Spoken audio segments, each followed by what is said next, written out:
మన తెలుగు సంస్కృతి ఛానల్కి స్వాగతం. ఈరోజు మనం శతకమాధుర్యం అనే పాఠ్యాంశంలో నుండి 3-4 పద్యాలు నేర్చుకుందాం. ముందుగా పోతులూరి వీరబ్రహ్మం గారు రచించినటువంటి ఆటవెలది పద్యం నేర్చుకుందాం.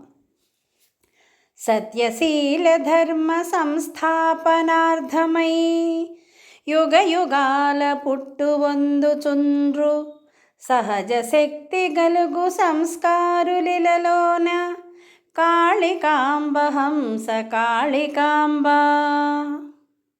ఇప్పుడు అర్థాలు చూద్దాం. కాళికాంబ కాళికామాత, హంస కాళికాంబ పరమాత్మ స్వరూపిణివైన ఓ కాళికామాత, సత్య అంటే నిజం, శీల స్వభావం, ధర్మం అనే వాటిని సంస్థాపన ప్లస్ అర్థమై సంస్థాపనార్థమై, ఇది సవర్ణ దీర్ఘ సంధి. అంటే దీని అర్థం స్థాపించటానికి. సంస్థాపనార్థమై అంటే స్థాపించటానికి.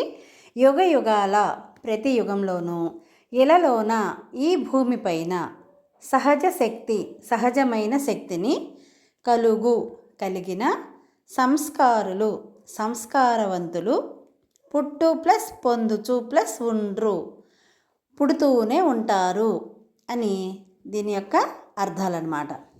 ఇప్పుడు భావం చూద్దాం. ఓ కాళికాంబ, సత్యం అంటే నిజం అన్నమాట. శీలం అంటే ఒక వ్యక్తి యొక్క స్వభావం.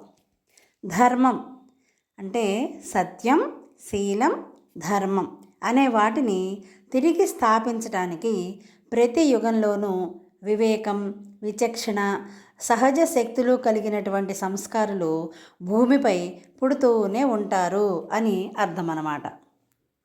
అంటే ధర్మ సంస్థాపన చేయటం కోసం ఈ భూమి మీద ప్రతి యుగంలో కూడా మహానుభావులు, కారణజన్ములు పుడుతూనే ఉంటారు అని ఈ పద్యం యొక్క భావం అన్నమాట. అర్థమైంది కదా? చూస్తూనే ఉండండి మరిన్ని వీడియోల కోసం మన తెలుగు సంస్కృతి ఛానల్. జై హింద్, జై భారత్. తరువాత 4వ పద్యం. ఇది వేమన గారు రచించినటువంటి ఆటవెలది పద్యం అన్నమాట. వేమన శతకం నుంచి తీసుకోబడింది. భూమిలోన బుట్టు భూసారమెల్లను, తనువులోన బుట్టు తత్వమెల్ల, శ్రమములోన బుట్టు సర్వంబు తానేను, విశ్వదాభిరామ వినురవేమా. ఇప్పుడు అర్థాలు చూద్దాం. విశ్వద ప్రపంచానికి ఉన్నదంతా దానం చేసి, అభిరామ మనోహరమైన వాడా, వేమ ఓ వేమన, వినుర నేను చెప్పేది విను, భూసారము ప్లస్ ఎల్లను భూమిలో ఉన్న సారం లేదా శక్తి మొత్తం, భూమిలోనన్ భూమి నుంచే పుడుతుంది, తత్వము ప్లస్ ఎల్ల స్వభావం అంతా, తనువులోనన్ శరీరం నుండే పుడుతుంది, సర్వంబు అన్నీ, తానేను అందులోనే, శ్రమములోనన్ శ్రమ నుండే పుడతాయి. అంటే ఏంటి ఇక్కడ అర్థం? ప్రతిదీ కూడా శ్రమ నుంచే మనకి వస్తున్నాయి అన్నమాట. మనం ఏదైనా సరే శ్రమ పడితేనే దాని యొక్క ఫలితం మనకి దక్కుతుంది అని అర్థం. ఇప్పుడు భావం చూద్దామా? ఓ వేమ, భూమి యొక్క శక్తి అంతా భూమి నుంచే పుడుతుంది.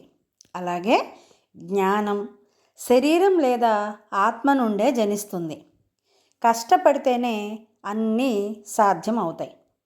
ప్రపంచం నుంచే చరాచర జీవకోటి అంతా జన్మిస్తుంది. శ్రమ నుంచే సర్వసంపదలు వస్తాయి. శ్రమయే అన్నింటికీ మూలం. శ్రమ పడకుండా మనకి ఏదీ లభించదు. శ్రమిస్తేనే దాని యొక్క ఫలితం మనకి దక్కుతుందన్నమాట. ఇది ఈ పద్యం యొక్క భావం. అర్థమైంది కదా? మరిన్ని వీడియోల కోసం చూస్తూనే ఉండండి మన తెలుగు సంస్కృతి ఛానల్. జై హింద్, జై భారత్.